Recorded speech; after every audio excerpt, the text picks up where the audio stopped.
Sabemos que cuando hemos tenido que hacer las fotografías en exteriores y era un día muy soleado, pues va a ser muy difícil evitar que nos aparezcan pues este tipo de sombras lo que sucede es que se quedan marcadas en la textura. ¿Cuál es el problema de esto?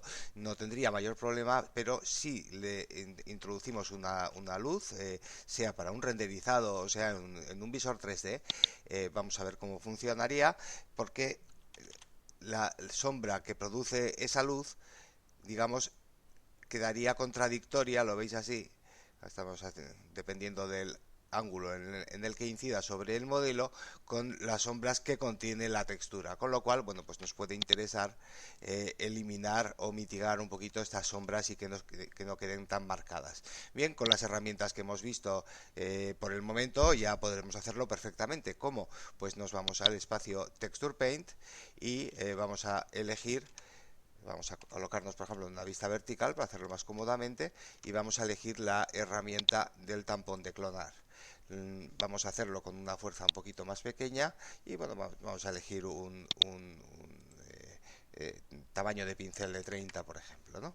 Y lo que haríamos, pues podría ser, por ejemplo, para quitar toda esta sombra que queda aquí tan marcada, pues simplemente con control marcamos un punto y podemos ir, por así decir, aclarando, cogiendo, por ejemplo, de formas diferentes, de lugares diferentes para ir que vaya quedando pues un poquito más menos sombreada, pero de una forma bastante natural, ¿no? Podemos eh, ir completando y bueno, pues ir añadiendo, digamos, esta pintura.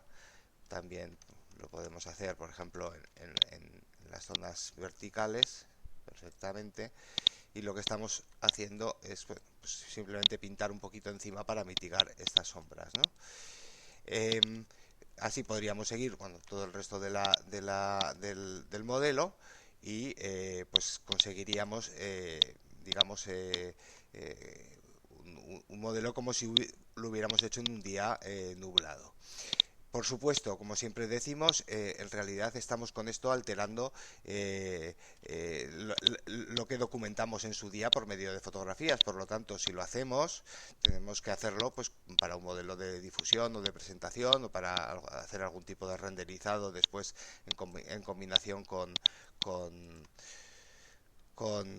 modelos de recreación, etcétera, pero digamos que pierde parte de su efecto de documentación fiel de lo que teníamos.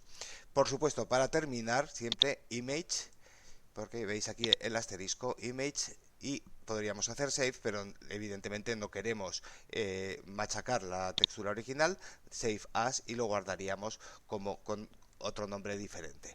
Eh, eh, Tener en cuenta eso, que si lo hacemos, hacerlo siempre con discreción y mesura. Veis aquí cómo ha quedado esta zona ya más iluminada, en realidad lo que ha quedado es pintada, pero sin excedernos para no alterar demasiado la documentación.